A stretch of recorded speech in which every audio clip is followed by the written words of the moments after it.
17व्या वर्षी मूल होत नव्हतं तेव्हा ते दुसरं लग्न करायला तयार होते. आजही मी त्या व्यक्तीला नवरा म्हणत नाही, कारण माझ्या डोक्यात कधी गेलंच नाही की तो माणूस माझा नवरा आहे. त्यांनी मी 14 वर्षाची असताना मला पुण्यात आणून सोडलं.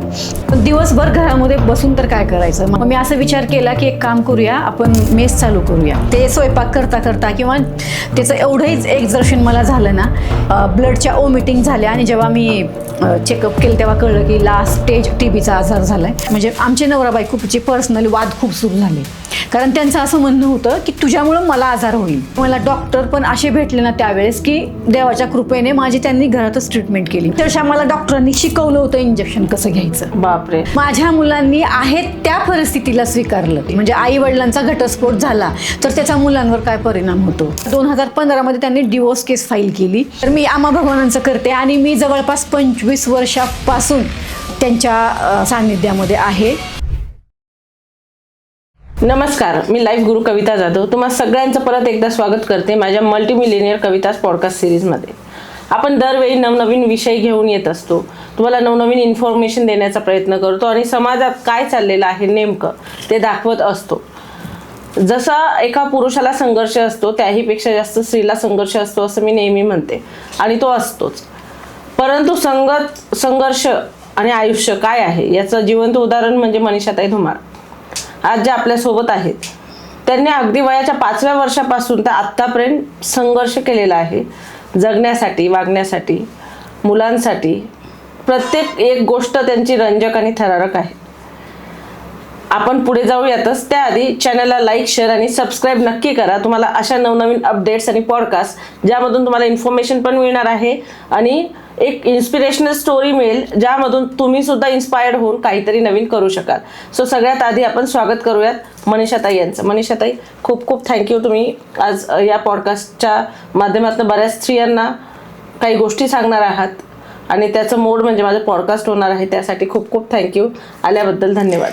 नमस्कार, जय महाराष्ट्र. मी मनीषा धुमाळ आणि मला आज या ठिकाणी कविताताईंनी बोलवलं त्याबद्दल त्यांचे खूप खूप मनापासून धन्यवाद.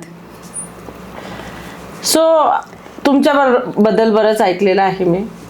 तर तुमचं बालपण कसं गेलं किंवा लहानपणापासूनच आत्तापर्यंत एक संघर्ष करणे म्हणून आपण जरी बघितलं तर कसं होतं एकंदर बालपण तुमचं, मला आवडेल जाणून घ्यायला.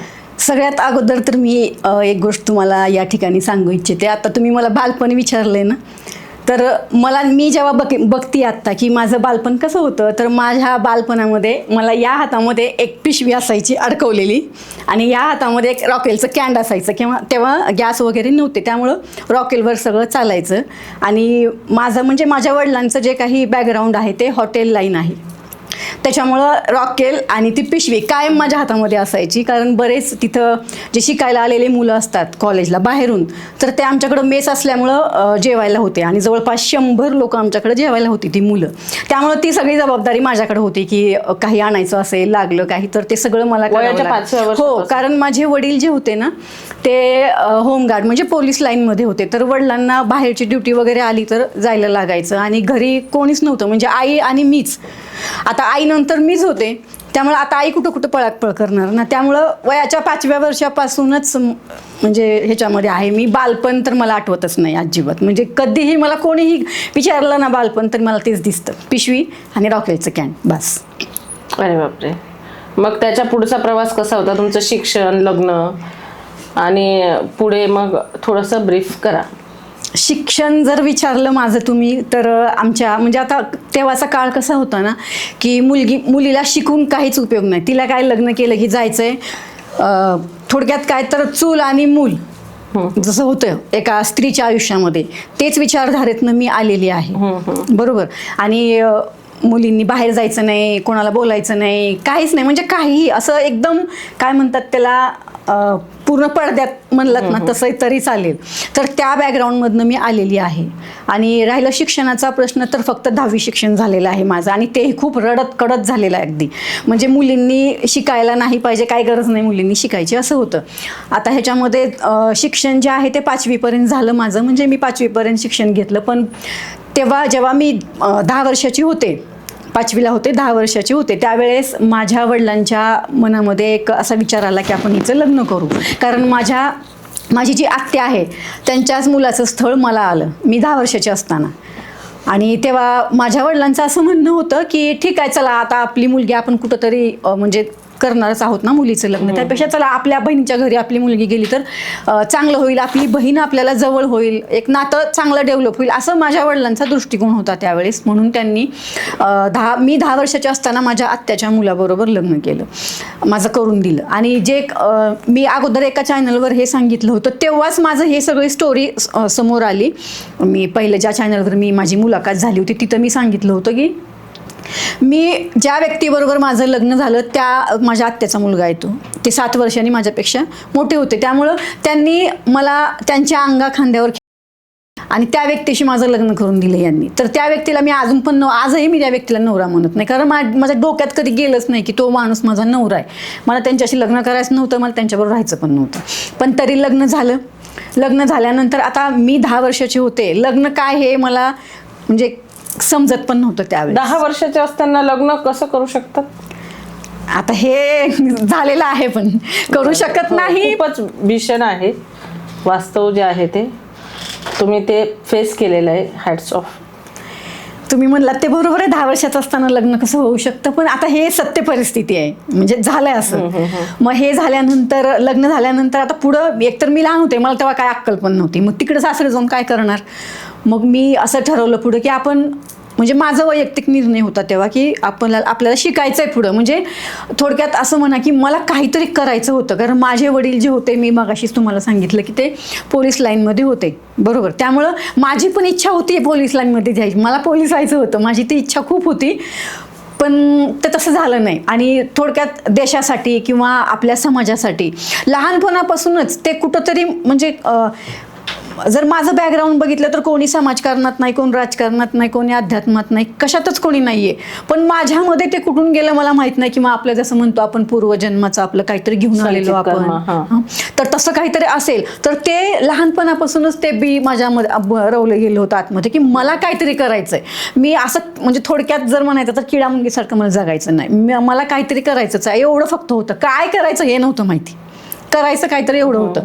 अगोदर डोक्यात आलं की चला आपण आपल्या वडिलांसारखं पोलीसमध्ये जाऊ, आपण भरती होऊ, सगळं तो विचार केला. पण इकडे लग्न झालं ना अगोदर त्याच्याच, मग कुठं त्या पोलीस लाईनमध्ये जाणार, झालंच नाही ते.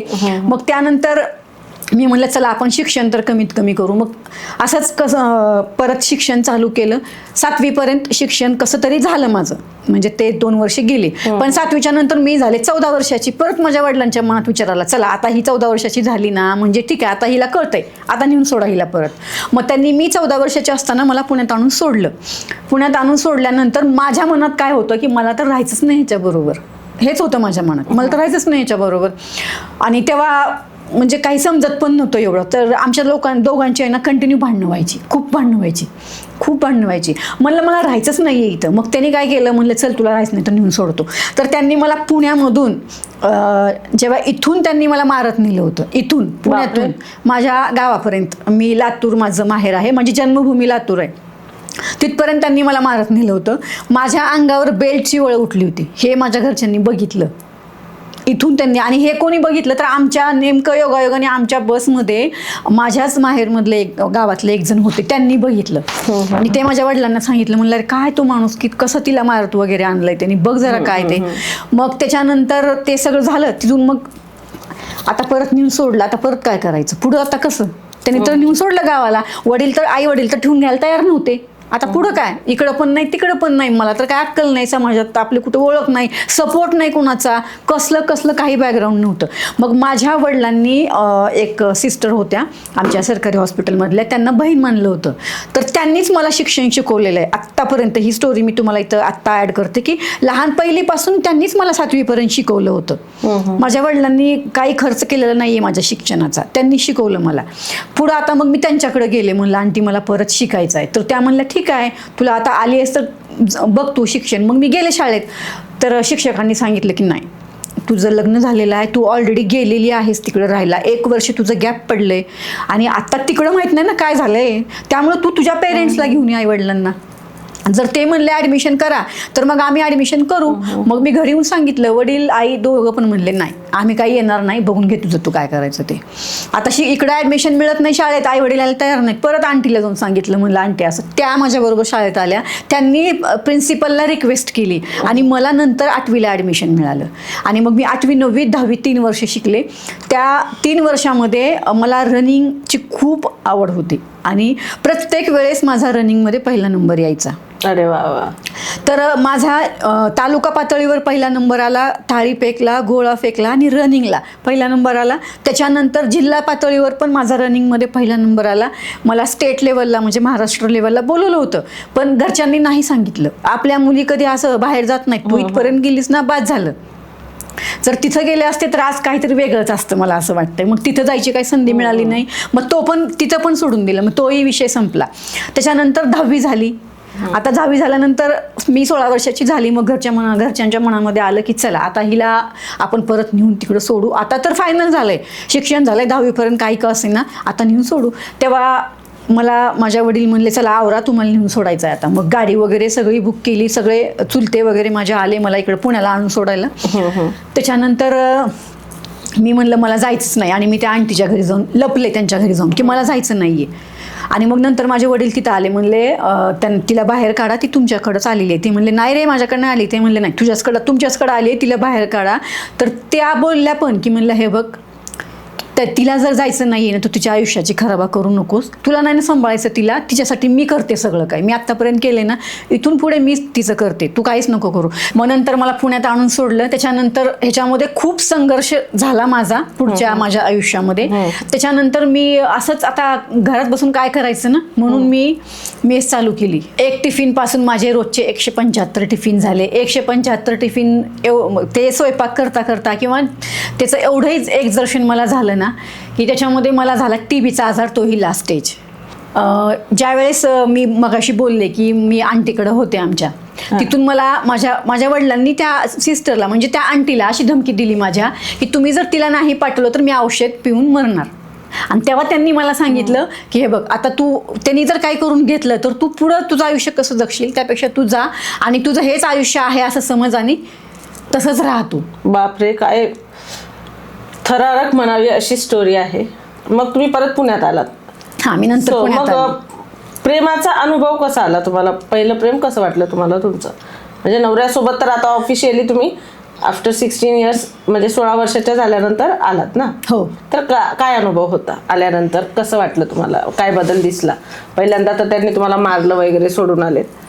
मग आता नाही, प्रेमाचा त्यांच्याकडून म्हणजे जर फक्त नवऱ्याचा प्रेमाचा अनुभव म्हणाल तर अनुभवच नाही आहे मला तो. ॲक्च्युली प्रेम नव्हतंच तिथं. ॲक्च्युली त्यांनाही मी दोष देत नाही आहे आत्ता. मी अगोदर वडिलांना पण दोष द्यायची, नवऱ्याला पण दोष द्यायची, पण मी आता दोघांनाही दोष देत नाही. कारण काय झालं, वडिलांनी काहीतरी चांगलं होईल म्हणून लग्न केलं, पण तिथं काही चांगलं झालं नाही.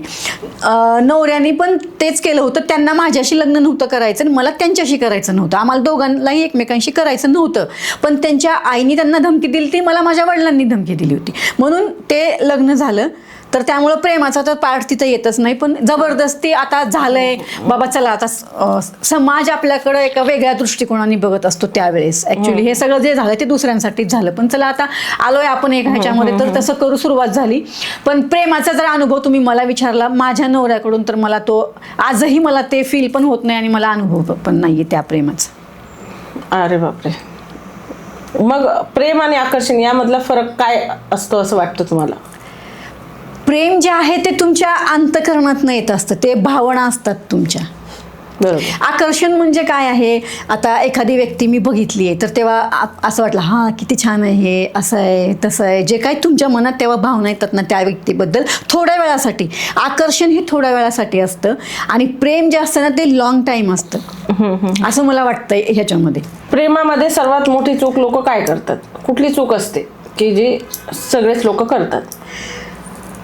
प्रेमामध्ये चूक जर तुम्ही मला विचाराल ह्याच्यामध्ये, तर मला असं वाटतंय की प्रेम जे आहे ते जास्त समजून घेण्याचं आहे. म्हणजे आता माझं एखाद्या व्यक्तीवर प्रेम आहे किंवा एखाद्या व्यक्तीचं माझ्यावर प्रेम आहे, थोडक्यात जेव्हा ती व्यक्ती मला काही बोलायच्या अगोदरच त्या व्यक्तीला कळलं पाहिजे की मला काय बोलायचंय, मला म्हणजे माझं वैयक्तिक असं मत आहे. आणि ऑब्व्हियसली तसं होतंच. आता एखाद्या व्यक्तीला जर म्हणजे समजा आता दोन व्यक्ती लांब असतील आणि एखाद्या व्यक्तीला जर असं वाटलं की मला आत्ता तिची आठवण आली आहे, मला बोलायचं आहे तिला किंवा मला बोलायचं आहे त्याला, तर त्यावेळेस त्या व्यक्तीने लगेच त्याला कॉल केलाच पाहिजे, मला असं वाटतं. आणि ते फिलिंग पोहोचतात एकमेकांबरोबर, बरं का. मला हो, ते एकमेकांबरोबर आपल्याला लगेच फिलिंग पोहोचत असतात. मी तेच शिकवते. मी लाईफ कोच आहे, लॉ ऑफ अट्रॅक्शन शिकवते. Like attracts like. तुम्ही जे विचार कराल ते तुम्हाला मिळतं. मग प्रेमातही तसंच असतं की जे तुम्ही विचार कराल ते तुम्हाला मिळतं. अगदी छान सांगितलं ताई तुम्ही. सोशल मीडियाच्या काळात खरं प्रेम टिकवणं कितपत म्हणजे तुम्हाला वाटतं की ते होईल शक्य? सोशल मीडियाच्या काळामध्ये एकतर खरं प्रेम जे आहे ना ते खूपच अवघड आहे. म्हणजे ते मिळणंच खूप अवघड आहे. कारण जसं तुम्ही मागाशी एक प्रश्न विचारला की अट्रॅक्शन, इथं सगळ्यात जास्त अट्रॅक्शन झालेलं आहे. त्यामुळं त्या व्यक्तीचं खरं प्रेम आहे की अट्रॅक्शन आहे हेच कळत नाहीये पहिलं तर, मला असं वाटतंय. आणि खरं प्रेम जर टिकवायचं असेल ना तर मला असं वाटतंय की एकमेकांच्या भावना समजून घ्यायला पाहिजेत. बरोबर, एकमेकांना समजून घ्यायला पाहिजे. एखादी व्यक्ती आता ते प्रेमसंबंधामध्ये असू देत किंवा मग नवरा बायको असू देत, मी सगळ्यांसाठीच सांगते हे की एकमेकांना समजून घ्या, एकमेकांच्या भावना समजून घ्या. आणि एखादी व्यक्ती जर समोरून चिडलेली असेल किंवा काही बोलत असेल तर दुसऱ्या व्यक्तीने फक्त ऐकायचं काम करायला पाहिजे. बरोबर. त्यावेळेस जर आता कसं झालंय ना, मी आरे म्हणले की समोरचा लगेच कारे म्हणतो. मग अशा या ठिकाणी प्रेम अजिबात टिकू शकत नाही, असं मला माझं वैयक्तिक मत आहे. त्यामुळं एकमेकांना समजून घेणं ना खूप गरजेचं आहे सध्या. सोशल मीडियाच्या काळात समजा आता एखादी व्यक्ती सोशल मीडियावरून एखाद्या व्यक्तीच्या आयुष्यात येत असेल, बरोबर, त्या व्यक्तीचं खरं प्रेम आहे का नाही हे समजायलाच वेळ लागणार आहे. तिथं खरंच प्रेम आहे का ते अट्रॅक्शन आहे. कारण मी सध्या सोशल मीडियावरच काम करते, म्हणजे माझं सगळ्यात जास्त सोशल मीडियावरच काम आहे. काय काम आहे? माझं आता थोडक्यात मी ते माझं जे आत्ताचं बॅकग्राऊंड आहे ते, अगोदरचं तर मी बालपण सांगितलं, पण माझं आत्ताचं बॅकग्राऊंड असं आहे की मला महिलांसाठी काम करायला पहिल्यापासूनच आवडतं. आणि जे माझ्याबरोबर झालं, आता इतर महिलांबरोबर बऱ्याच होत असतं आणि त्यावेळेस प्रत्येक महिलेच्या मनामध्ये असं विचार येतो की काय करायचं आहे आयुष्य जगून, जाऊ दे मरू दे, असंही मी मरतेच त्यापेक्षा माझा जीव देते, म्हणजे सरळ आत्महत्या करायला महिला तयार होतात. मी पण तिथूनच आलेली आहे, मी पण ते प्रयत्न केलेले आहेत, पण ते झालं नाही. तर ही माझी कुठंतरी स्टोरी त्यांना ऐकायला मिळाल्यावर किंवा पाहायला मिळाल्यावर ह्याच्यातनं त्यांना काहीतरी मिळेल हा माझा उद्देश आहे. असं म्हणजे सोशल मीडियावर बोलण्याचा किंवा माझी स्टोरी, लाईव्ह स्टोरी शेअर करण्याचा. तर महिलांसाठी मला काम करायचं ह्याच्यासाठीच होतं. आणि असं करता करता मी समाजकार्य पहिलं सुरू केलं. पहिलं मी मग 2 व्हीलरचे क्लासेस चालू केले. 2,500 महिलांना 2 व्हीलर शिकवली. भरपूर महिला मला कनेक्ट झाल्या, महिलांशी माझा संवाद झाला. मला एक्झॅक्ट कळलं की कुठल्या महिलेला काय प्रॉब्लेम आहे, म्हणजे त्या कसं तिकडं सर्वाईव्ह करतायत ते सगळं मला कळलं. तिथून पुढं मी सोशलमध्ये थोडंसं ॲक्टिव्ह झाले. मी बऱ्याचशा संस्थांमध्ये काम केलेलं आहे, अगदी प्रदेशापर्यंत, महाराष्ट्र लेवलला. त्याच्यानंतर मी राजकारणामध्ये आले. आता मी BJPमध्ये काम करते. इथंही माझं महिलांसाठीच काम आहे. आता सगळ्यात महत्त्वाची आणि ट्रेंडिंग योजना कुठली असेल तर ती आहे लाडकी बहीण योजना. आणि त्या योजनेवर माझं सध्या ट्रेंडिंग काम आहे महाराष्ट्रामध्ये, माझ्या मनीषा धुमाळ ऑफिशियल या यूट्यूब चॅनलच्या माध्यमातून. त्याचबरोबर माझे जेवढेही फेसबुक असेल, इन्स्टा अकाउंट असेल, तर माझ्या सगळ्या सोशल मीडियाच्या हँडलवरून मी आत्ता महिलांसाठी आणि व्हॉट्सअप ग्रुप किंवा पर्सनल लेवल, तर मी राज्य आणि केंद्र सरकारच्या सगळ्याच योजनांवर काम करते. माझा उद्देश एकच आहे की या ज्या सरकारच्या योजना आहेत ह्या तळागाळापर्यंत पोहोचतच नाहीत. ॲक्च्युली त्या येतात आणि तिकडंच जातात. खरोखर अशा योजना असतात का महिलांसाठी आणि त्या कामाला येतात का? जशी लाडकी बहीण योजना आहे, त्यात बऱ्याच जणांनी फसवणूक केली. ज्या बायका चांगल्याही घरच्या होत्या त्यांनी फॉर्म भरलेत, मग आता ते काहीतरी त्यावर लिमिटेशन्स येत आहेत. तर मग तुमचं याबद्दल काय मत आहे? योजना ॲक्च्युली आहेतच आणि असतात असं नाही, योजना आहेतच. फक्त काय होतं ना, त्याच्यामध्ये ज्या कंडिशन असतात किंवा जे काही त्यांचे कागदपत्र असतात त्याची पूर्तता आपण नाही करू शकत. पहिला मुद्दा हा आहे.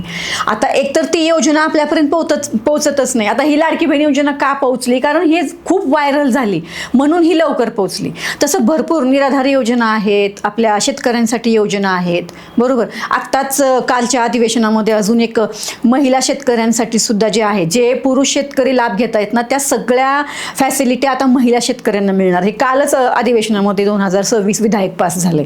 त्यामुळे ना भरपूर योजना आहेत, फक्त त्या आपल्यापर्यंत पोहोचल्या पाहिजेत. आणि जेव्हा त्या आपल्यापर्यंत पोहोचतील तेव्हा आपण त्याच्यापर्यंत पोहोचायला पाहिजे. म्हणजे कुठं जायचं, कुणाला भेटायचं, कुठले कागदपत्र द्यायचे, फॉर्म कसं भरायचा, हे सगळी माहिती अशी कुठली वेबसाईट आहे का ज्यावर महिला जाऊन म्हणजे सर्च करू शकतील की त्याच्यासाठी काय आहे? प्रत्येक योजनेची जी आहे ती वेबसाईट असते. योजनाच माहिती नसते ना, मग ते जाणून घ्यायचं असेल तर मग कुठे जायचं? महिला मी तेच म्हणते ना. हे बघा कसं असतं, आता समजा लाडकी बहीण योजना जी आहे तर त्यांनी त्याचं एक पोर्टल दिलेलं आहे, त्याची एक लिंक दिलेली आहे, एक वेबसाईट दिली आहे, बरोबर. तुम्ही त्याच्यावर जाऊन सगळी तुमची प्रक्रिया करू शकता. म्हणजे गुगलला जाऊन सर्च केलं की महिलांसाठी कुठल्या योजना आहेत सरकारच्या, मग ते काही रिअल काही फेक पण येऊ शकतं. हो बरोबर आहे, अगदी खरं आहे. मी तेच तुम्हाला सांगतेय की आता तुम्हाला ज्या योजनेची माहिती पाहिजे ना, आता जसं तुम्ही मला जर विचारलं की या योजनेची मला माहिती पाहिजे, तर माझं काय काम आहे, मला जे कमेंट येतात किंवा मला जे मेसेज येतात किंवा मला जे फोन येतात, तर मला या योजनेची माहिती पाहिजे ताई, तुम्ही ह्याचं थोडं सांगाल का, तर मी त्याची पूर्ण प्रॉपर माहिती देते. ही लिंक आहे, या लिंकवर जा, असं फॉर्म भरा. लिंक नसेल तर आपली आता लेक लाडकी योजना पण आहे, त्याचे पण तुम्हाला अंगणवाडी ताईंकडे फॉर्म भरायचे. बरोबर. तर ते मी प्रॉपर सांगत असते आणि हे सगळेच लोक सांगतात, जे कोणी सांगा. आता माझं काय काम आहे, मी ऑलरेडी सोशल आणि राजकारण दोन्हीकडे आहे, त्यामुळे माझं असं आहे की प्रॉपर माहिती गेली पाहिजे. आणि बऱ्याच महिलांना आपल्या माध्यमातून, आपल्या चॅनलच्या माध्यमातून पण लाभ मिळालेला आहे, अजूनही मिळतोय. आणि तुम्ही मला अजून एक मगाशी प्रश्न विचारला की लाडकी बहीण योजनेमध्ये जे त्यांनी कंडिशन दिलेले आहेत, म्हणजे ते काही त्यांनी आत्ता अटी शर्ती आहेत ना, तर या ज्या अटी शर्ती होत्या ना, ह्या पहिल्या दिवसापासून आहेत. पहिला GR आला, त्याच्यानंतर त्यांचा दुसरा GR आला होता जूनमध्ये, तेव्हापासून त्या अटी शर्ती आहेत. पण तरी बऱ्याच, जसं पुरुषांनी लाभ घेतला किंवा आता माझ्याकडे 4 व्हीलर आहे, मी ITR भरते, माझं उत्पन्न 2.5 लाखाच्या वरती, तरी पण फॉर्म भरले बऱ्याच आणि त्यांना मिळाले पण ना. मिळाले पण. आता ऍक्च्युली कसं होतं ना, मी नेहमी माझ्या चॅनलवर एक बोलत असते की ज्या संस्थेला किंवा ज्या NGOला हे कॉन्ट्रॅक्ट दिलेलं असं, हे जे NGO असतात ना, त्यांना हे कॉन्ट्रॅक्ट दिलेले असतात प्रत्येक योजनांची, बरोबर. तसं कुठल्या योजनेला हे कॉन्ट्रॅक्ट दिलेलं आहे, ऍक्च्युली त्यांची जबाबदारी होती की हे डेटा सगळं चेक करणं की कोण अपात्र आहे, कोण पात्र आहे. पण त्यावेळेस सगळ्यांना सरसगट लाभ गेला. आणि जेव्हा मग त्यांनी आपल्या RTO कडनं डेटा मागवला किंवा आपल्या राशन कार्ड विभागाकडून डेटा मागवला, बरोबर, त्यानंतर इन्कम टॅक्स करून डेटा मागवला, तेव्हा तिथं ते सगळं क्लिअर झालं. आणि आता त्याच्यामुळे ते फॉर्मॅट होत आहे. खूप छान, थँक्यू सो मच ताई. खूप महत्वाची माहिती मिळाली योजनांबद्दलची. पण अजून काही माहिती हवी असेल तर त्यांच्या चॅनलला तुम्ही नक्की विजिट करा. ऑफिशियल मनीषा धुमाळ ऑफिशियल आपल्या YouTube चॅनलचं नाव आहे. नक्कीच जॉईन करा, तुम्हाला वेगवेगळी इन्फॉर्मेशन मिळेल. तुम्ही एवढ्या संघर्षातनं कशा उभ्या राहिल्यात ताई? मग म्हणजे तुम्ही पुण्यात आल्यानंतरचा संघर्ष तुमचा काय होता? पुण्यात आल्यात तुम्ही वयाच्या 16व्या वर्षी आणि मग तुम्ही मेस सुरू केली, पण डायरेक्ट तर नाही सुरू केली असेल ना, काहीतरी सर्कमस्टन्सेस असे झाले असतील की तुम्हाला एवढा मोठा निर्णय घ्यावा लागला. एक स्त्री जेव्हा घराबाहेर पडते कमवण्यासाठी, मुलांचं पोट भरण्यासाठी, तर त्यामागचा संघर्ष खूप वेगळा असतो. हा प्रत्येकालाच वाटायला येत नाही, पण ज्यांना येतो त्यांना ते माहिती असतं. सर तुम्ही सांगू शकाल का की नेमकं कशामुळे तुम्ही या गोष्टींकडे वळालात? की अर्निंग करावी लागली, तुम्हाला कमवावं लागलं का? म्हणजे जेव्हा मला पुण्यात आणून सोडलं ना, त्याच्यानंतर मी 16 वर्षाचे होते. त्याच्यानंतर 17वं वर्ष लागलं मला. आणि 17व्या वर्षीच माझ्या नवऱ्याला किंवा माझ्या सासऱ्यांना मूल हवं होतं. आणि त्यांना असं वाटलं की हिला मूल होत नाही, म्हणजे 17व्या वर्षी लगेच. आणि त्यांनी दुसरी मुलगी पण आणून ठेवली घरामध्ये. बापरे. आणि त्यांचा असा विचार चालू होता. आणि माझे सासू बोलले पण होते मला की तुला जर यावर्षी मूल नाही झालं तर दुसरं लग्न करून देणार आहे मी. आणि त्यानंतर कसं होतं, लहानपणापासून देवाचा हात माझ्या डोक्यावर आहे आणि तो अजूनही आहे. त्याच्यामुळं माझ्या आयुष्यामध्ये प्रॉब्लेम जसं काय म्हणतात ते, दारात नाही येतात आणि खिडकीतनं जातात, असं माझं आहे. त्यामुळं प्रॉब्लेम तर होताच माझ्या पुढं, की म्हणजे आता पुढं काय होणार का, परत तो एक संघर्ष चालू झाला. पण 18व्या वर्षी मला माझा मोठा मुलगा झाला. त्यानंतर थोडंसं मधला काळ जो होता 2-3 वर्ष मुलगा झाल्यानंतर, दुसरा मुलगा होईपर्यंत, ते थोडंसं होतं व्यवस्थित. पण दुसरा मुलगा झाल्यानंतर माझ्या नवऱ्याला वेगळंच कुठले तरी नाद लागले, मग ते दारूच्या आहारी गेले. तेव्हा आम्ही पुण्यामध्ये वेगळ्या ठिकाणी राहिलो होतो आणि नंतर मग ते लोकेशन सोडून आम्ही दुसऱ्या लोकेशनला राहायला गेलो. माझी तिसरी मुलगी झाल्यानंतर मला 2 मुलं आणि 1 मुलगी आहे. तर मी नंतर आम्ही दुसऱ्या लोकेशनला राहायला गेलो. पण तरी म्हणजे आम्ही तिकडे राहायला का गेलो तर नवऱ्यामध्ये काहीतरी परिवर्तन होईल, ते दारूचं जे व्यसन लागलंय किंवा दुसरे काही वेगळे त्यांना नाद लागले ते सुटतील या अर्थाने आम्ही दुसरीकडे पण राहायला गेलो. म्हणजे शिफ्टिंग पण, घर चेंज केल्यावर काही परिवर्तन होईल, पण तसं काही झालेलं नाही. ते दिवसभर बाहेरच, रात्री पण बाहेरच, सारखं बाहेरच राहायचे. मग मी म्हणलं आता आपण मुलांचं शिक्षण पण करायचं, सगळंच करायचं, पण दिवसभर घरामध्ये बसून तर काय करायचं. माझं जसं वडिलांकडं माझं हॉटेल लाईन होती, मग मी असा विचार केला की एक काम करूया, आपण मेस चालू करूया. आणि मग मी मेस चालू केली. मी 1 टिफिन चालू केला होता फक्त. तेव्हा मेस म्हणजे साधारण 500 रुपये मंथली चार्जेस होते मेसचे. मी तेव्हा मेस चालू केली होती. आणि ती मेस चालू केल्यानंतर हळूहळू त्याचे माझे जवळपास रोजचे 175 टिफिन झाले. बापरे, खूपच मोठं निर्माण केलं होतं मग तुम्ही. आणि रोजचे 175 टिफिन, तर तेवढ्या लोकांचा स्वयंपाक मला करायला लागायचा ना. भाज्या मलाच करायला लागायच्या, पोळ्यावाली बाई नाही आली एखाद्या वेळेस तर पोळ्या मलाच करायला लागायच्या. पोळ्याला आणि डबे धुवायला बाई होती, पण आता कधी त्यांचेही प्रॉब्लेम असतील तर त्या येत नव्हत्या, त्यामुळं मला सगळं करायला लागायचं कधी कधी. आणि इतकं एक्झर्शन झालं त्या पिरियडमध्ये मला की मला कळलंच नाही मला टीबीचा आजार कधी झाला. मला ना चक्कर आली, ना ताप आला, ना काही झालं, काहीही झालेलं मला कळलं नाही. मला ब्लडच्या ओमिटिंग झाल्या आणि जेव्हा मी चेकअप केलं तेव्हा कळलं की लास्ट स्टेज टीबीचा आजार झालाय आणि तोही लंग्सचा झालेला आहे. बापरे, लंग्सचा आजार, टीबी त्यावेळेला. 2012 मधली गोष्ट आहे जी मी सांगते तुम्हाला आता, ही टीबीचा आजार. तर 2012 मध्ये टीबीचा आजार झाला आणि माझे जे लंग्स आहे त्याला 4 आणे एवढे होल पडले होते. बापरे. आणि त्याच्यामध्ये आता मराठी भाषा बोलायची असेल तर त्याला किडे झाले होते. म्हणजे डॉक्टरांनी जे मला सांगितलं की तुझ्या लंग्समध्ये किडे झालेले आहेत आणि त्यांनी तुझे जे लंग्स आहेत ना ते खाल्लेले आहेत. म्हणजे 4 आणे एवढे होल, म्हणजे जवळपास बरेच हे झालं होतं, त्याला मोठे असे होल पडले होते.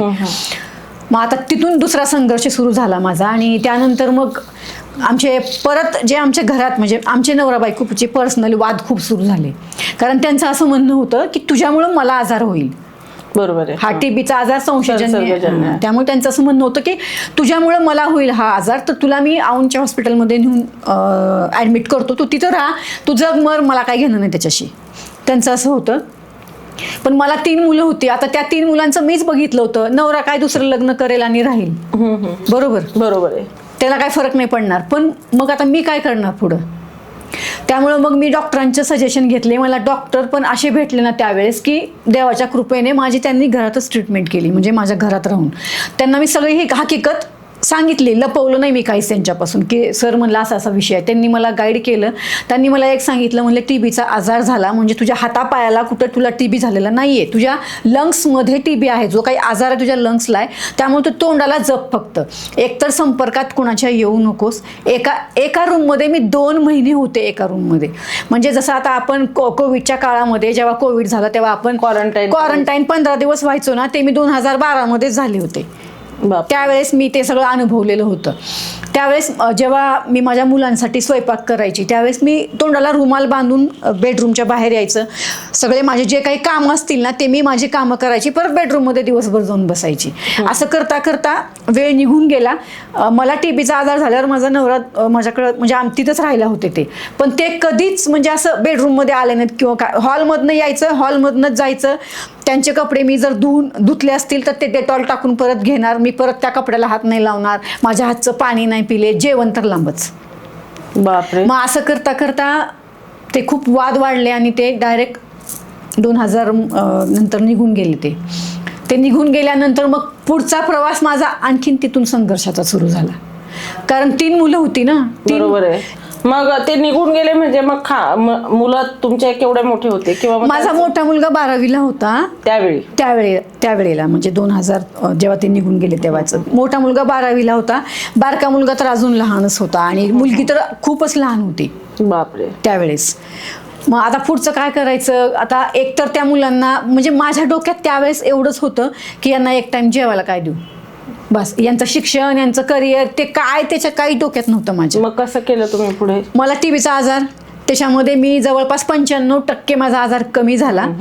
झाल्यानंतर मी माझी औषधं बंद केली, कारण माझ्याकडे पैसेच नव्हते. सगळ्यांनी सोडून दिलं होतं मला, माहेरच्यांनी, सासरच्यांनी, नातेवाईकांनी, सगळ्यांनी सोडलं होतं. कोणी म्हणजे संघर्षाच्या काळात कोणी सोबत नव्हतं, कोणीच नव्हतं माझ्या सोडले, कोणीच नव्हतं माझ्या बरोबर. मला फक्त त्या आजारामध्ये 1000 पॉवरची जी टॅबलेट आहे ना, ती पण माझ्यावर काम करत नव्हती. त्यावेळेस मी जवळपास 1 वाटी भरून 3 टाईम ते एक वाटी ते गोळ्या खायची, ते डॉक्टर मला द्यायचे ट्रीटमेंट. पण मला त्या आजारावर मला फरक नाही पडला. फक्त एकच इंजेक्शन मला चाललं. आणि आपण सलाईन जेव्हा लावतो, आपल्याला ते व्हील्स लावलेले असतात आपल्या हाताला, तसे 2 महिने माझ्या हाताला होते. आणि मी स्वतः इंजेक्शन घेतलेले आहेत माझ्या हाताने, कारण मला 3 टाईम इंजेक्शन होते त्यावेळेस, सकाळ, दुपार, संध्याकाळ. आणि कसं व्हायचं ना, आता तुम्ही डॉक्टर आहात तर मी तुमच्याकडे इंजेक्शन घ्यायला ते येणार, पण कधी तुम्ही अवेलेबल आहात, कधी अवेलेबल नाही. ते आऊट गेलं तर रक्त पटपट गळायचं. मग त्या डॉक्टरांना ते आऊट गेलेली जागा परत चेंज करायला लागायची. ते कधी कधी त्या डॉक्टरांना जमायचं नाही, कारण त्याला ते स्पेशल लागतात डॉक्टर लोक, जे आपल्या जी नस असते ना त्याच्यात गेलं पाहिजे ते, म्हणून ते आऊट जाऊ नये लवकर. ते खूप संघर्ष झाला त्यावेळेस. पण मी डॉक्टरांना सांगितलं, म्हणलं सर ह्याचं काय करू आता, डॉक्टर कुठून शोधू, आणि माझ्याकडे एवढे पैसे पण नाहीत की 3 टाईम त्या डॉक्टरांकडे जाऊन इंजेक्शन घेऊ. रविवार आला की डॉक्टर नसतात, मग कसं काय करायचं. अक्षरशः मला डॉक्टरांनी शिकवलं होतं इंजेक्शन कसं घ्यायचं. बापरे. त्यांनी मला सांगितलं, म्हणलं हे सिरिंज आहे, हे असं आहे, हे असं काढायचं, ते असं इंजेक्शन घ्यायचं, असं सगळं व्यवस्थित त्यांनी शिकवलं. पण ते तरी 8 दिवसांनी आऊट जायचं. असे 2 महिने मी इंजेक्शन घेतलेले माझ्या हाताने. त्यानंतर मी मगाशी सांगितल्याप्रमाणे माझा आजार थोडा कव्हर झाला, आणि त्यानंतर मग मी घरकाम करायला सुरुवात केली, कारण माझ्याकडे काय ऑप्शनच नव्हतं ना. एकतर शिक्षण 10वी होतं माझं, मला कोण 10,000 पण पेमेंट दिलं नसतं. बाहेरचा अनुभव नाही, जनरल नॉलेज नाही. मी आज तरी इथं बोलते तुमच्यासमोर, पण मी असं घरात कोणी आलं तर मला लाज वाटायची त्यांना बोलायला, पण अशी होते मी. बरोबर आहे. मग ते झालं, त्यानंतर मी घरकाम चालू केले. आणि असंच एकदा 2 व्हीलर क्लासेसची संधी मला मिळाली. माझ्या मैत्रिणीच्या माध्यमातून मला समजलं की एका ठिकाणी 2 व्हीलरचे क्लासेस चालू आहेत, आणि माझी लहानपणापासून इच्छा होती 2 व्हीलर शिकायची, पण ती संधी मला मिळाली नाही. मग त्याच्यामध्ये आम्ही जाऊन भेटून आलो त्या सरांना, आणि त्या सरांच्या माध्यमातून मला त्यांच्याकडं 2 व्हीलर क्लासेससाठी क्लास लावण्याची किंवा शिकण्याची संधी मिळाली. ते फक्त 250 रुपये तेव्हा चार्ज घ्यायचे. मग त्यांच्याकडं क्लास चालू केला, आणि त्यांच्याकडं ज्या मॅडम क्लास घ्यायला येत होत्या तर त्या व्यवस्थित शिकवत नव्हत्या किंवा त्यांचं लक्ष नव्हतं, त्यामुळे प्रॉब्लेम होत होती त्यांना. मग ते सर काय बोलले, काम करा, शिका पण तुम्ही आणि शिकवा पण तुम्ही. ह्या गाड्या, त्यांनी आम्हाला गाडी पण दिली, पेट्रोल पण द्यायचे ते आम्हाला, 2,000 ते महिन्याला आम्हाला पेमेंट पण द्यायचे. अरे बाबा. मग ते 2,000 पेमेंट त्याच्यामध्ये ऍड झालं. म्हणजे मी घरकाम पण करायची, स्वयंपाकाची कामं करायची, प्लस ते सर 2,000 द्यायचे. असं करत करत त्या सरांना मी आणि आमच्या मैत्रिणींनी 10,000 महिला जॉईन करून दिल्या 2 व्हीलर क्लासेसला. ते क्लास संपले, त्यानंतर मी माझं स्वतःचं 2 व्हीलर क्लासेस चालू केलं, पद्मावती 2 व्हीलर क्लासेसच्या नावाने. आणि जवळपास पुण्यामध्ये मी आत्तापर्यंत 2,500 महिलांना 2 व्हीलर शिकवलेली आहे. खूप छान. आणि तिथूनच मला बऱ्याच महिलांशी माझा संवाद झाला. मी मगाशी पण सांगितलं की बऱ्याच महिलांशी संवाद झाला. मला कळलं की महिलांना ॲक्च्युली प्रॉब्लेम काय काय येतात. मग तुम्ही सोशल वर्ककडे कुठल्या सालात वळलात, किंवा राजकारण हे चूज करावं असं कधी वाटलं तुम्हाला? राजकारणात कशा आलात तुम्ही, किंवा काय पद आहे तुमच्याकडे आता, काय काम करताय? मी सोशलचं तुम्हाला आता अगोदर सांगते, मग राजकारणाचा पार्ट नंतर आलेला आहे. काय झालं होतं ना, आमच्या तिथं 2000 मी सोशलला मी आले आहे ते 2014-15 मध्येच मी कनेक्ट झाले होते सोशल करायला, कारण 2 व्हीलरच्या क्लासेस पासूनच मी सोशलला ऍड झाले. पण तिथं हळूहळू चालू होतं, पण 15 मध्ये थोडं मी ऍक्टिव्ह झाले. मी बऱ्याचशा संस्थांबरोबर काम केलेलं आहे, ज्या आपल्या मोदी साहेबांच्या नावाने पण संस्था होत्या, त्या प्रदेशावर पण मी काम केलं. मग तिथून मी सोशलला ऍक्टिव्ह झाले. असं करता करता आमच्या म्हणजे माझ्या विभागामध्ये धायरीमध्ये 2 व्हीलर क्लास, म्हणजे एका ठिकाणी एक जण इलेक्शनला उभे होते, त्यांचं नाव नाही सांगत आत्ता, तर ते इलेक्शनला उभे होते. तर ते सगळे क्लासेस त्यांच्याकडे घ्यायचे, पार्लरचे वगैरे सगळे क्लासेस. मग मला एकाने सजेस्ट केलं, माझ्या मैत्रिणीने म्हणले, अगं ते सगळे क्लासेस घेतात, मग तू पण जाऊन त्यांना भेट, तुझे पण क्लास तिथं चालू होतील. मग त्यांना भेटले मी, त्यांना सगळं आपल्या क्लासेसची माहिती दिली. त्यानंतर म्हणजे मी त्यांना गॅरंटी दिली होती की मी गाडी जर शिकवली ना, मी आजही सांगते, मी प्रत्येक महिलेला गॅरंटी दिलेली आहे, गाडी मी शिकवली की तुम्हाला गाडी येणार, ही गॅरंटी माझी. गॅरंटी देऊन गाडी शिकवलेली आहे महिलांना. त्यांनाही मी सांगितलं, त्यांनी ते माझं ऐकायला ॲक्च्युली 4 महिने लावले विश्वास ठेवायला, पण त्यांनी जेव्हा माझं ऐकलं आणि क्लास चालू केले ना, तर त्यांनाही खूप चांगला रिझल्ट आला. आणि तिथून मग मी राजकारणाला ॲड झाले. बरं. तिथून मी राजकारणाला ॲड झाले ॲक्च्युली, कारण ते तिथून माझी राजकारणाचा प्रवास सुरू झाला. आणि त्यानंतर मग हळूहळू राजकारण करता करता मी आता BJPला आहे. पुणे शहरावर माझं उपाध्यक्षपद आहे. आणि माझं काम जर विचारलं तर मी प्रदेशावर म्हणजे महाराष्ट्रावर मी काम करते सध्या. खूप काम छान. मी महाराष्ट्रातल्या महिलांसाठी करते. खूपच छान. संघर्ष आणि सफलता काय असते, किती खाचखळग्यातनं जावं लागतं एका स्त्रीला मोठं होण्यासाठी.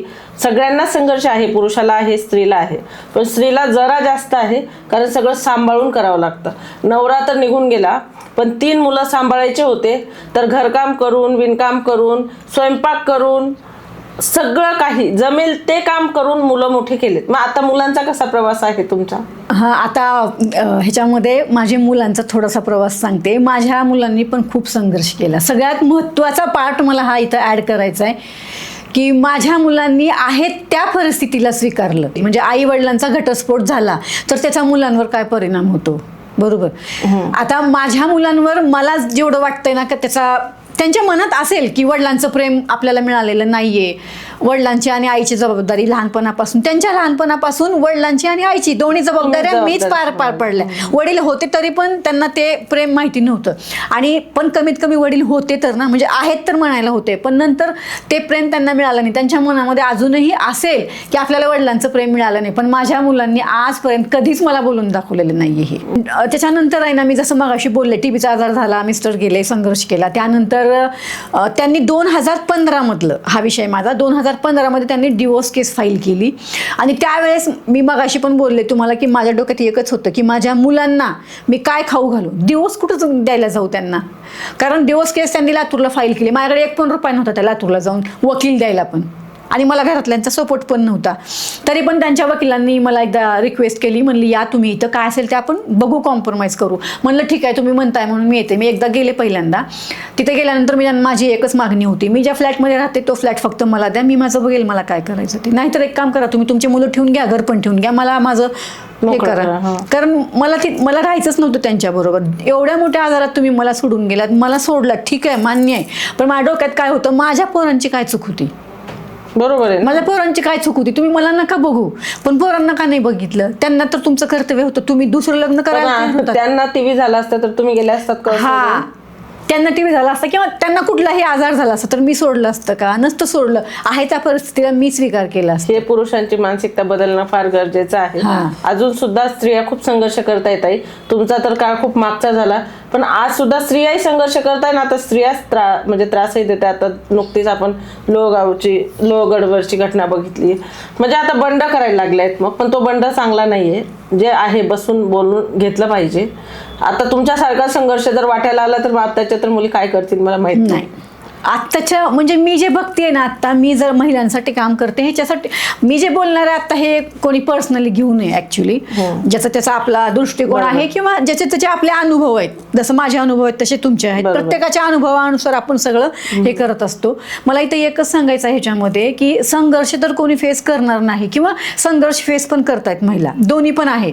पण आत्ताचं जर बोललात ना तुम्ही, जे मी ऐकते किंवा जे मी बघतेय, मी महिलांसाठी काम करते, मी महिलांचं समुपदेशन करते.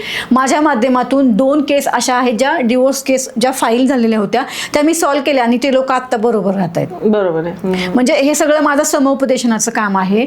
पण आत्ताच्या म्हणजे बऱ्याच मुलींची अशी मागणी आहे की आई वडील पण नको आहेत, फक्त मुलगाच पाहिजे. हो, अशा एवढ्या चुकीच्या म्हणजे इथपर्यंत अपेक्षा आहेत. आई वडील नको, मुलगा पाहिजे, मुलगा चांगला कमवणारा पाहिजे, गाडी पाहिजे, बंगला पाहिजे, काय इन्कम चांगला पाहिजे, फिरायला घेऊन गेलं पाहिजे, शॉपिंगला नेलं पाहिजे. म्हणजे असे कोणीही पर्सनली घेऊ नये. मी परत बोलतेय, माझ्या बोलण्याला कोणी पर्सनल घेऊ नका. हे माझे वैयक्तिक अनुभव आहे जे मी बघते आत्ता. माझ्याकडे ज्या अशा केसेस येतात ना त्याच्यातनं मला हे सगळं समजलेलं आहे, म्हणून मी आज या ठिकाणी बोलते. जर आई वडील नसतील तर तो मुलगा कुठून असतं का? म्हणजे आज त्या मुलाचं काय अस्तित्व आहे? आई वडील आहेत म्हणून त्या मुलाचं पण अस्तित्व मग आहे. आपल्याला पण आई वडील आहेत ना, त्यांना हो. कोण सांभाळणार? त्या ही विषयावर मानसिकता बदलली त्या पाहिजे विषयावर मी मुलींनी येणार आत्ताच्या. त्या विषयावर मी येणारच आहे की जर त्या मुलाचे आई वडील नसते तर तो मुलगा कुठं अस्तित्वात असता? बरोबर. माझा हा एक प्रश्न आहे. आणि दुसरं मला असं म्हणायचं आहे, समजा आता जी मुलगी अशी मागणी करते, तिच्या आई वडिलांच्या बाबतीत जर असं घडलं, तिचा एखादा भाऊ असेल, बरोबर, तिच्या भावाला जर अशीच मागणी आली तर बरोबर आहे. त्यावेळेस तुम्ही काय करणार? हा ठीक आहे, चल तुमचं तुम्ही राहा असं म्हणणार का? बरोबर ना? तेच. तर ही जी मागणी आहे ना, ही ज्याचा त्याचा आपला आपला वैयक्तिक दृष्टिकोन आहे, मी हे सांगणार आहे इथं. पण मला नाही वाटत की असं कोणी करायला हे आहे. नको. हा. कारण संघर्ष हा वाट्याला आहे, पण आता संघर्ष नकोय मुलींना. जे तुम्ही सहन केलंय, सोसलंय, आताही काही महिला सोसत आहेत. हो, बरोबर आहे. अक्षरशः आपण बघतोय. परंतु दोन्ही टाईप आहे. जसे पुरुषांमध्ये पण चांगले आणि वाईट पुरुष आहेत, तसे स्त्रियांमध्ये सुद्धा आहे. आपापली मानसिकता बदलण्याची गरज आहे. जसं मी सांगते की तुम्ही तुमचा दृष्टिकोन बदला, तुमची दृष्टी आपोआप बदलेल आणि तुमची परिस्थिती पण बदलेल. मी आता लाईफ कोचिंगच्या माध्यमातून तेच शिकवत असते. मी पण बरेचसे नाते, म्हणजे जवळजवळ 500 डायव्होर्स आम्ही रिव्हर्स केलेले आहेत. मी सो अगदी क्षुल्लक कारणांवरून वाद होतात, भांडणं होतात. करत असाल तर ताईंचा तुम्ही संघर्ष बघितला आहे. लहान वयाच्या 5 वर्षापासून तर आत्तापर्यंत त्या कामच करत आहेत, तरी सुद्धा आनंदी आहेत, तरी सुद्धा हजारो महिलांसाठी काम करत आहेत.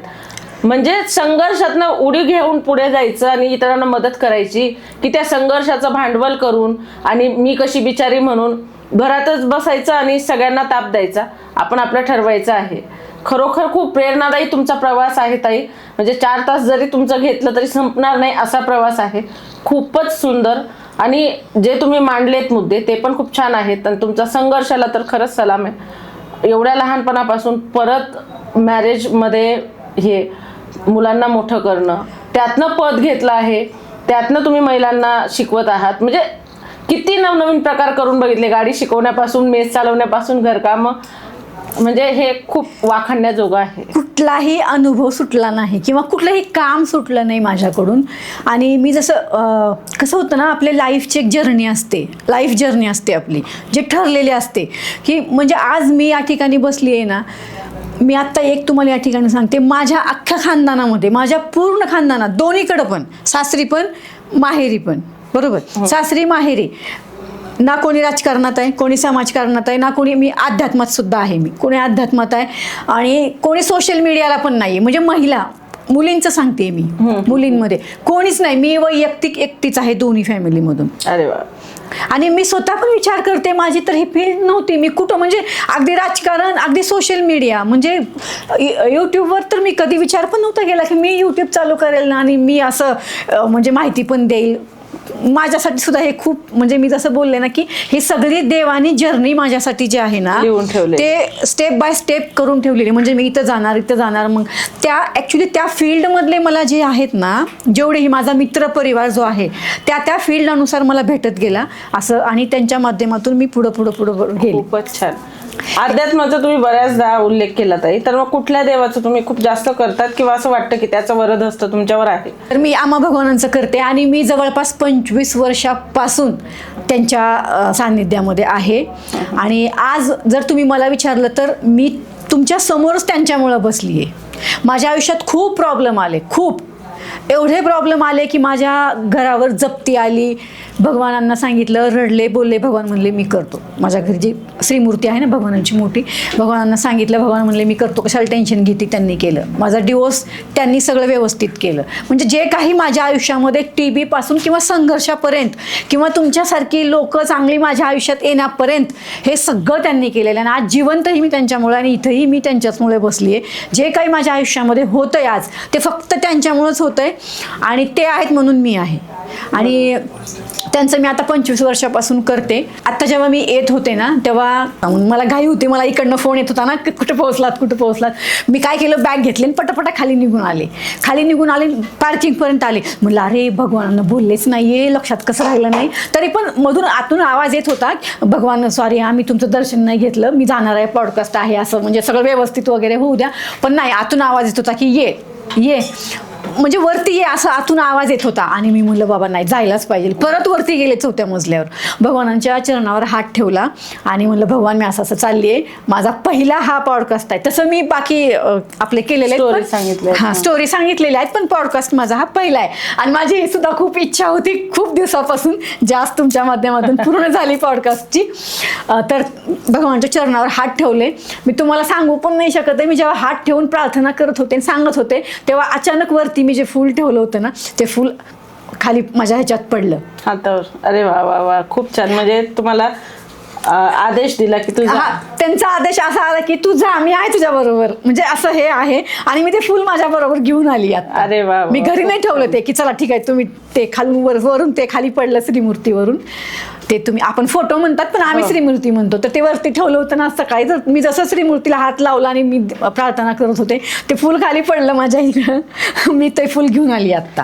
खूप छान, खूप छान. म्हणजे देवाने तुम्हाला योग्य मार्ग दाखवलेला आहे. मुलं काय करतायत आता? त्यांनी संघर्ष केलाय तुमच्यासोबत, पण ते आत्ता काय करतायत? आता माझा मोठा मुलगा 29 वर्षाचा आहे, जो कन्स्ट्रक्शन फील्डमध्ये आहे.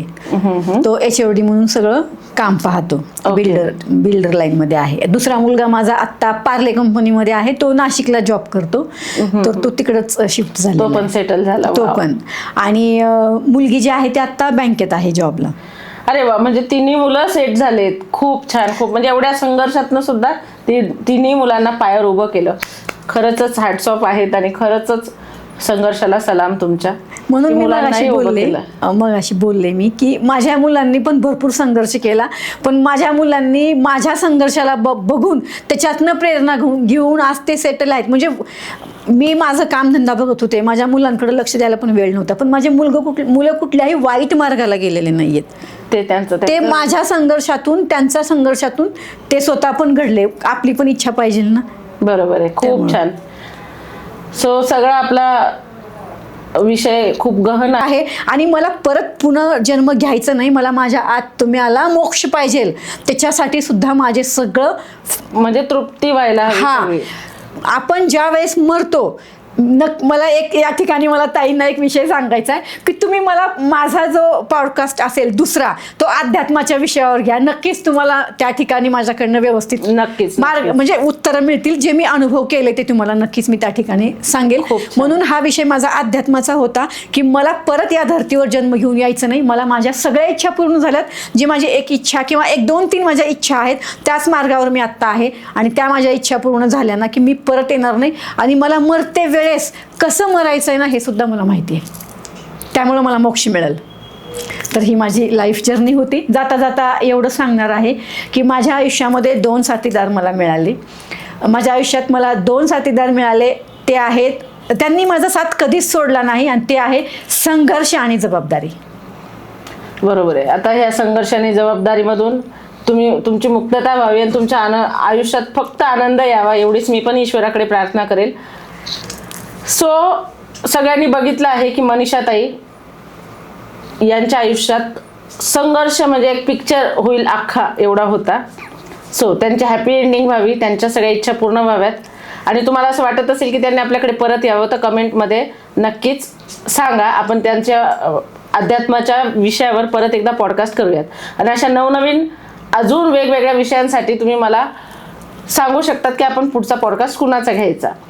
आणि चॅनलला लाईक, शेअर, सबस्क्राईब नक्की करा. परत भेटूया पुढील अशाच एका रंजक आणि इंटरेस्टिंग टॉपिकवर. तोपर्यंत नमस्कार.